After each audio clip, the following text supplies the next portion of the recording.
Welcome to slow and study educational YouTube channel. வணக்கம் friends.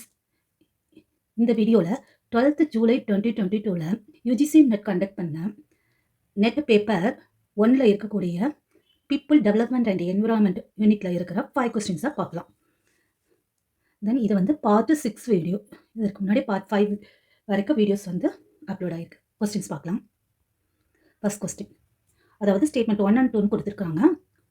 prolonged exposure to high noise levels decibels 90 to 110 decibel கொடுத்திருக்காங்க cause only temporary shifts in the hearing threshold of an exposed person. அதாவது அந்த பர்சனுக்கு temporary கொடுக்கக்கூடிய டெம்பரவரியாக காது கேட்காம போகும்னு சொல்லியிருக்காங்க. தென் ரெண்டாவது ஸ்டேட்மெண்ட் என்னன்னா, noise may adversely impact psychological as well as physiological well-being of the exposed person அப்படின்னு கொடுத்துருக்காங்க. சைக்காலஜிக்கலாகவும் இருக்கும், தென் சியாலஜிக்கலாகவும் இருக்கும் அப்படின்னு இருக்காங்க. இதில் எந்த ஸ்டேட்மெண்ட் ரைட் அண்ட் ராங்னு பார்க்கறதுக்கு நம்ம சம் ஸ்லைடை பார்த்துட்டு வந்துடலாம். நமக்கு டெசிபல்ஸில் கொடுத்துருக்காங்க அப்படின்னா என்னன்னு சொல்லி ஒரு மேலோட்டமாக சவுண்டை பற்றின ஒரு ஸ்லைடை வந்து இங்கே பார்க்குறோம். நம்ம சவுண்டு வந்து அந்த ட்ராவல்ஸ் வேவ்ஸ் அலைகளில் வந்து அதனுடைய எனர்ஜி வந்து ட்ராவல் பண்ணக்கூடியது. இதை வந்து நம்ம 2 டைப்ஸில் வந்து 2 வேல அதை வந்து நம்ம மெஷர் பண்ணுறோம். ஒன்று வந்து ஃப்ரீக்வன்சி, இன்னொன்று பார்த்தீங்கன்னா ஆம்ப்ளிடியூடுன்னு சொல்லக்கூடியது. அதாவது ஆம்ப்ளிடியூடில் தான் இந்த டெசிபல்ஸுங்கிறது வரும். தென் ஃப்ரீக்வன்சி வந்து ஹெட்ஸ் அப்படின்னு சொல்லக்கூடியது. இது வந்து நம்பர் ஆஃப் சவுண்ட் வைப்ரேட் எப்படி ஆகுறது, 1 செகண்டுக்கு வைப்ரேட் ஆகக்கூடியதை வந்து ஃப்ரீக்வன்சி அதில் சொல்லக்கூடிய மெஷர் சவுண்ட் ப்ரெஷர் அழுத்தத்தினால எப்படி வந்து இது வருங்கிறது தான் இந்த ஆம்ப்ளிடியூடில் சொல்லக்கூடியது இருக்குது. இந்த டெசிபல்ஸ் வந்து இருப்பாங்க, அது வந்து எக்ஸ்போஷனலியாக வந்து இன்க்ரீஸ் ஆகக்கூடியது. அதாவது 10 டெசிபல்ஸ் சொன்னோம்னா 10 டைம்ஸ் லவுடராக இருக்கும். 0ங்கிறது வந்து சத்தமே இல்லாத நிசப்தமான இடத்துல இருக்கக்கூடியதா இருந்தா அதை காட்டில் 10 டைம்ஸ் இருக்கக்கூடியது தான் வந்து 10 டெசிபிள்ஸ் சொல்றது. 20 டெசிபிள்ஸ் சொன்னோம்னா 100 டைம்ஸ். அதாவது லாகிரிதம்களை மெஷர் வந்து எப்படி பண்றாங்கன்னா லாகிரிதம்களை மெஷர் பண்றாங்க. இன்க்ரீஸ் வந்து எக்ஸ்போஷனலியா இன்க்ரீஸ் ஆயிட்டு இருக்குது. 20 டைம்ஸ்னு சொல்லும்போது அது 100 டைம்ஸாக மாறுது. இப்போ எக்ஸ்போஷனலாக வந்து அது வந்து இன்க்ரீஸ் ஆகிட்டு இருக்கிறது. இது பார்த்தோம்னா நமக்கு 10 டெசிபிள்ஸ் இந்த இடத்துல கொடுத்துருக்கிறது வந்து டெசிபிள்ஸில் இருக்கக்கூடியது. ஜஸ்ட் ஒரு சார்ட் கொடுத்துருக்கிறது. நார்மல் ஹியரிங்கிறது 20 டெசிபிள்ஸ் வரைக்கும் இருக்கக்கூடிய மைல்டு ஹியரிங், அதாவது நம்மளால வந்து நார்மலாக எல்லாருக்கும் வந்து 10 டெசிபிள்ஸ் நிறைய சவுண்ட் கேட்கறதுக்கு இருந்தால் அவங்களுக்கு நல்ல நார்மலாக ஹியரிங் சக்தி இருக்குன்னு அர்த்தம். லாஸ் மைல்டாக ஹியரிங் சக்தி போயிடுச்சுன்னா 40-30க்கு கீழே இருக்கக்கூடிய அந்த டெசிபிள்ஸ்க்கு கீழே இருக்கக்கூடிய சவுண்டெல்லாம் வந்து நமக்கு கேட்காது சுத்தமாகவே. இப்படி இருக்கக்கூடியதா ஒவ்வொன்றா கொடுத்துருக்கிறது. தென் வந்து நாய்ஸ் லெவல் வந்து எதா இருந்தாலுமே 85 டெசிமல்ஸ் அது வரைக்கும் இருக்கிறது, அதுக்கு மேலே can lead to hearing loss. நம்மள வந்து ஹியரிங் லாஸ்க்கு வந்து 85 டெசிமல்ஸ் மேலே இருக்கிற சவுண்டை நம்ம கேட்டோம்னா நமக்கு அது வந்து ஹியரிங் லாஸ் ஏற்படுத்துறதுக்கு சான்சஸ் இருக்கும். இந்த ஸ்லைடில் ஜஸ்ட் எந்த மாதிரியான சவுண்ட்ஸ் எல்லாம் வந்து பிரீத்திங் அதனுடைய டெசிபிள்ஸ் 10 டெசிபிள், லீவ்ஸ் டஸ்டிங் வந்து 20, கான்வர்சேஷன் அப்படி 50, இதெல்லாம் வந்து அதனுடைய effect mild to moderate hearing loss இருக்கிறவங்களுக்கு இந்த மாதிரி இதெல்லாம் வந்து கேட்கப்படாது. தென் அதே மாதிரி இந்த சவுண்ட்ஸ் இதெல்லாம் இருக்குன்னு சொல்லிட்டு இது வந்து prolonged exposed to those sounds can lead noise. நான் ரொம்ப நாளைக்கு கதிக்காமல் இருக்கும் லைட்டாக நீடித்த க்ரானிக்காக இருக்கிறவங்களுக்கு வந்து என்ன மாதிரிலாம் இருக்குன்னு. தென் கண்டினியூவாக இந்த மாதிரி சவுண்ட்ஸ் எல்லாம் வந்து டிராஃபிக் சவுண்டோ இல்லை அந்த பவர் டூல்ஸ் இந்த மாதிரி இதெல்லாம் வந்து நம்ம கண்டினியூவாக கேட்டுட்டு ரொம்ப நாள் இருக்கும்போது நமக்கு வந்து இந்த ஹியரிங் லாஸ் வந்து நமக்கு வரதுக்கு சான்சஸ் உண்டு. தென் வந்து பர்மனண்ட்டாக தென் இமீடியட்டாகவும் வர்றதுக்கு வந்து இந்த சைரன் சவுண்டு, ஜெட் என்ஜின்ஸ் இதெல்லாமே ஷூட்கன் இதனுடைய சவுண்டெல்லாம் நம்ம கேட்கும்போது நமக்கு இமீடியட் அண்ட் பர்மனண்ட்டாக வரக்கூடியதாக இருக்கும். தென் இப்போ நம்ம கொஸ்டின் பார்க்கலாம். இந்த prolonged exposed to high noise level வந்து அதாவது 90 to 100 லெவல் வந்து டெம்பரவரி ஷிஃப்ட்னு கொடுத்துருக்கு. டெம்பரவரி கிடையாது, ஓவர் டைம். நம்ம ஸ்லைடில் பார்த்த மாதிரி அது ஓவர் டைம் இருக்கு பாருங்க. Induced hearing loss over time, அதாவது இந்த 80 to 110ங்கிறது வந்து அந்த டெசிபல்ஸில். ஸோ நம்மளுடைய இந்த ஆப்ஷன் வந்து ராங். நாய்ஸ் மே அட்வர்ஸ்லி இம்பேக்டுக்கு வந்து திரும்ப நம்ம சம் ஸ்லைட் பார்த்துட்டோம். Noise pollution affect on the human body எப்படி பண்ணுது அப்படிங்கிறது தான். நாய்ஸ் பொல்யூஷன்ஸ் சீரியஸாக வந்து ஹெல்த் அஃபெக்ட் பண்ணக்கூடியது, ஹியரிங் லாஸ் உண்டு பண்ணக்கூடியது. அதாவது இதை வந்து பிசிக்கல், சைக்கலாஜிக்கல் அண்ட் ஃபிசியாலஜிக்கல்னு நம்ம வந்து 3 டைப்பாக பிரிச்சுக்கலாம். ஃபிசிக்கலில் தான் வந்து நம்மளோட ஹியரிங் லாஸ் இதெல்லாம் வருது, ஹியரிங் லாஸ். தென் வந்து டினிட்டஸ்னா உயின்னு காலத்தில் ஒரு ரிங்கிங் சவுண்டு மாதிரியே நமக்கு கேட்டுட்டு இருக்கோம். காதிரைச்சல்னு கூட நம்ம தமிழில் சொல்லுவாங்க. காதி இறைச்சல், அந்த டினிட்டஸ்ங்கிறதெல்லாம் வந்து பிசிக்கல் எஃபெக்ட்னால வரக்கூடியது. தென் சைக்கலாஜிக்கல் எஃபெக்ட்னால என்ன வருதுன்னா பிளட் ப்ரெஷர், ஸ்ட்ரெஸ் இதெல்லாமே வந்து அதனால நமக்கு வரக்கூடியது. கண்டினியூவாக வந்து இந்த நாய்ஸ் இருக்கக்கூடிய இடத்துல வந்து ஒர்க் பண்ணும்போதோ இல்லை இருக்கும்போதோ நமக்கு என்ன ஆகுதுன்னா ஹெட்ஏக் வரும்.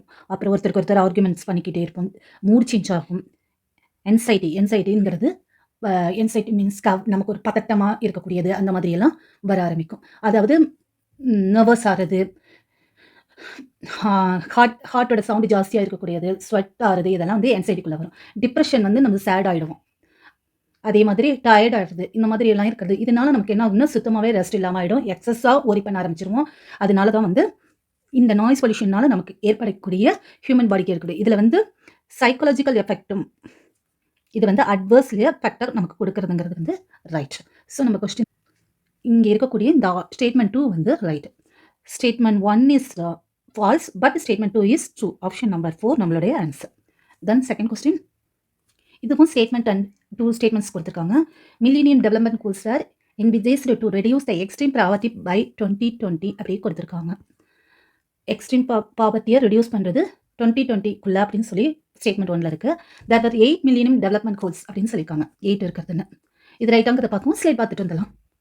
தென் மில்லேனியம் டெவலப்மெண்ட் கோல் அப்படின்னா என்னென்னா 8 இன்டர்நேஷனல். ஸோ நம்ம ஸ்டேட்மெண்ட் பார்க்கும்போது statement 2 right. Development goals that were established following millennium submit. அதாவது இந்த 8 கோலை ஃபாலோ பண்ணுறதுக்காக யுனைடெட் நேஷன் 2000ல் வந்து சப்மிட் பண்ணப்பட்டது தான் வந்து இந்த மில்லேனியம் டெவலப்மெண்ட் கோல். இது வந்து 189 யுனைடெட் நேஷன் மெம்பர்ஸுடைய சைன் மூலமாகவும் இப்போ வந்து 193 நேஷன்ஸும் அதில் இருக்கிறாங்க. 23 இன்டர்நேஷனல் ஆர்கனைசேஷன் அதில் இருந்தது. அச்சீவ் த 2015க்குள்ளே அச்சீவ் பண்ணக்கூடியது. அதாவது 8 million development goals with range from halving extreme poverty rates, halting the spread of HIV and AIDS இங்கே இருக்கக்கூடியது. And the providing universal primary education இங்கே இருக்கக்கூடியது universal education all the target date 2015க்குள்ளே.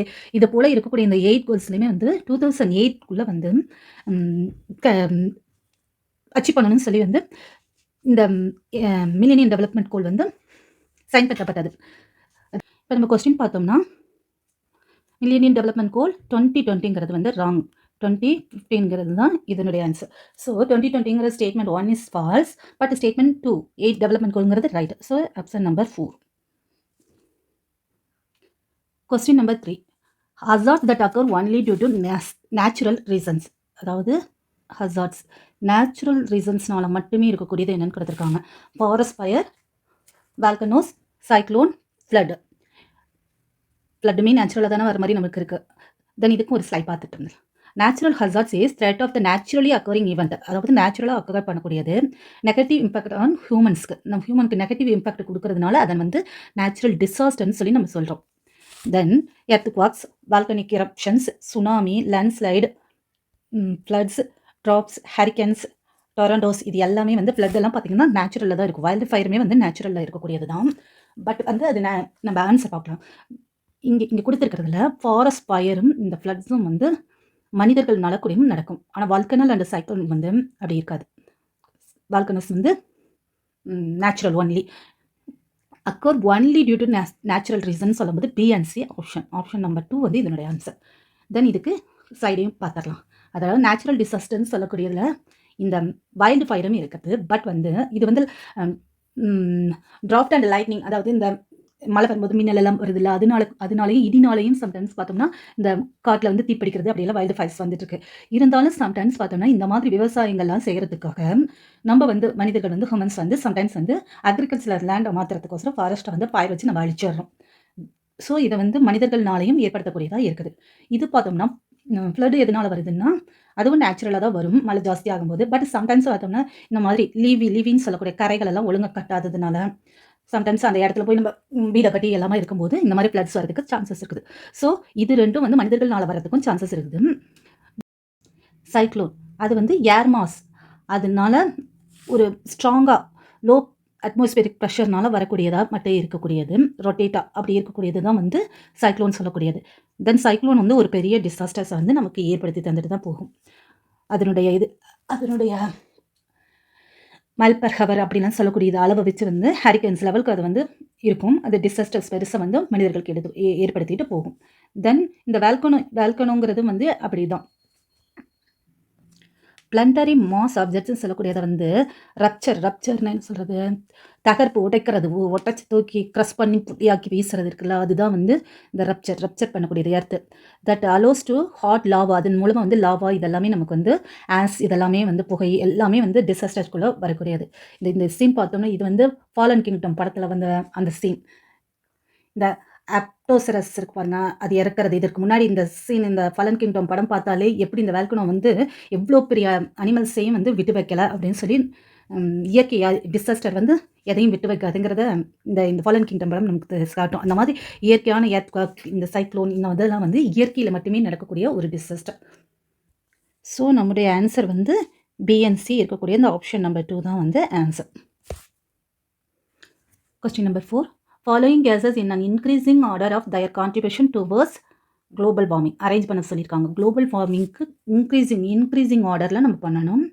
Contribution towards அந்த கேஸினுடைய contribution எப்படி இருக்குது global வார்மிங்கிறதுக்கு. இந்த கேஸஸ்லாம் வந்து global வார்மிங்க்கு காரணமாக இருக்குங்கிறத அடிக்கடி இதுக்கு முன்னாடி இருக்கிற கொஷின்ஸ்லேயும் நம்ம பார்த்துருக்கோம். தென் இதை வந்து நம்ம அரேஞ்ச் பண்ண போகிறோம் இன்க்ரீசிங் ஆர்டரில். தென் ஸ்லைட் பார்த்துட்டோம்னா குளோபல் வார்மிங்னா என்னன்னு சொல்லியிருக்குது. அதாவது carbon dioxide, methane, chlorofluorocarbons, then nitrous oxide, இது மாதிரி இருக்கக்கூடிய இந்த கேஸஸ் எல்லாமே வந்து பூமியிலேருந்து வெளியில் போகிறது. நம்ம கோல் கம்ப்யூஸ் பண்ணும்போது 2 வீலர்லேருந்து எல்லாம் வந்து இந்த கார்பன் டை ஆக்சைடு இந்த மாதிரி எல்லாமே வந்து அந்த சோர்சஸ் மூலமாக வெளியில் போய் அட்மாஸ்பியரில் தங்கிட்டு தென் சன்லைட் அண்ட் சோலார் ரேடியேஷன்ஸை வாங்கி ஹீட்டை வந்து அதிகபட்ச ஹீட்டை வந்து எர்த்து சர்ஃபேஸில் வந்து அது உண்டு பண்ணுது. இதை தான் வந்து இந்த இதெல்லாம் ஏற்படுத்தக்கூடிய இதை வந்து க்ரீன் ஹவுஸ் கேஸஸ்ன்னு சொல்லி சொல்கிறோம். இதெல்லாமே க்ரீன் ஹவுஸ் கேஸஸ். தென் வந்து இதை க்ரீன் ஹவுஸ் எஃபெக்ட்னு சொல்லி இதை சொல்கிறோம். குளோபல் வார்மிங்கை வந்து க்ரீன் ஹவுஸ் எஃபெக்ட்னு சொல்கிறோம். இதில் கார்பன் டை ஆக்சைடுங்கிறது வந்து 64% அளவுக்குமா, மீத்தேன் வந்து அதற்கு அடுத்தபடியாகவும், குளோரோஃப்ளோரோ கார்பன் வந்து 11க்கும், நைட்ரஸ் ஆக்சைடு வந்து 6%மா இப்படி இருக்கக்கூடிய ஒரு லெவலில் வந்து இந்த குளோபல் வார்மிங்கை வந்து க்ரீன் ஹவுஸ் கேஸஸ் வந்து ஏற்படுத்துது. ஸோ இப்போ நம்ம வந்து இன்க்ரீசிங்னா ஃபர்ஸ்ட் இருக்கக்கூடியது அதன் மூலமாக இது பண்ணோம்னா இதை பார்த்தோம் 6%ன்னு சொல்லி. தென் இது வந்து 11 பார்த்தோமா. ஓகே, தென் 19 அண்ட் 64, 19 மீத்தேன் பார்த்தோம், இது 64 பார்த்தோம். ஸோ நம்மளோட இது வந்து நைட்ரஸ் சி ஃபர்ஸ்ட், சி இது வந்து ஃபர்ஸ்ட் வரும், இது செகண்ட், இது தேர்ட், ஃபோர்த். அதாவது சிபிஏடி ஆப்ஷன் நம்பர் 2ல் இருக்குது. ஸோ இது நம்மளுடைய ஆன்சர். த நெக்ஸ்ட் கொஸ்டின், இது ஒரு அசஸன் அண்ட் ரீசன் கொஸ்டினாக இருக்குது. இன்டர்நேஷ்னல் சோலார் அலையன்ஸ் ISA பற்றின ஒரு கொஸ்டின்ஸ் இது. All the member countries of International Solar Alliance located between the Tropic of Cancer and Capricorn அப்படின்னு சொல்லியிருக்காங்க. All the member countries அப்படின்னு. So அது ரைட்டான்னு பார்க்கலாம். Intensity of the solar radiation in tropical regions is high. எங்க tropical regionல as compared to the temperate polar region compare பண்ணும்போது இதில் தான் வந்து ஹையாக இருக்குதுன்னு சொல்லியிருக்காங்க. இதுவும் ரைட்டாங்கிறது ஸ்லைட் பார்த்துருங்க. இன்டர்நேஷ்னல் சோலார் அலையன்ஸ் பார்த்தினா ஒரு ஜென்ரல் ஒரு ஸ்லைடு, இதை பார்த்து வச்சுக்கோங்க. தென் ஆக்ஷன் ஓரியன்ட், அதாவது இது என்னென்னா முழுத்துமாவே வந்து ஃபியூயல் எனர்ஜி, இந்த கோல் எனர்ஜி, இது எல்லாத்தையும் ஃபியூயல், கேஸ், ஆயில், இந்த மாதிரி இருக்கக்கூடிய எனர்ஜி எல்லாத்தையும் விட்டுட்டு ஃபுல்லாகவே வந்து சோலார் எனர்ஜி மூலமாக, சன்லைட் மூலமாக நம்ம வந்து அதை பவர் ஜென்ரேட் பண்ணக்கூடியதாக வந்து இதுதான் இதனுடைய முதன்மையான கோல் அச்சீவ். அதன் மூலமாக வந்து எல்லோருக்கும் அஃபோர்டபுள் காஸ்ட், அதாவது எல்லாருக்குமே கிடைக்கக்கூடிய விலையில் வந்து எனர்ஜியை வந்து 24/7 அந்த டயத்துலையும் 7 days அண்ட் 24 hours எல்லாருக்கும் எல்லா நேரத்துலையும் பவர் கிடைக்கக்கூடிய, எனர்ஜி கிடைக்கக்கூடிய அந்த சுச்சுவேஷன் வந்து ஏற்படுத்துறது இதனுடைய கோலாகவே இருக்கக்கூடியது. இது பார்த்திங்கன்னா இதனுடைய பிரசிடென்ட் கண்ட்ரி அப்படின்னு சொல்லக்கூடியது வந்து, அதாவது இது இங்கே பார்த்துட்டு இருந்தால இது வந்து Paris 2015 climate change on conference COP21 சொல்லி சொல்லுவாங்க. அதில் வந்து இது வந்து கான்செப்டுவலைஸ் பண்ணப்பட்டது.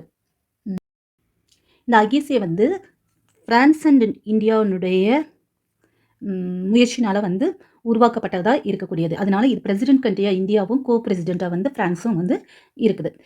இதெல்லாம் வந்து ஒரு சின்ன ஜென்ரல் டாபிக், எங்கேருந்து வேணால் கொஷின்ஸ் வரலாம்.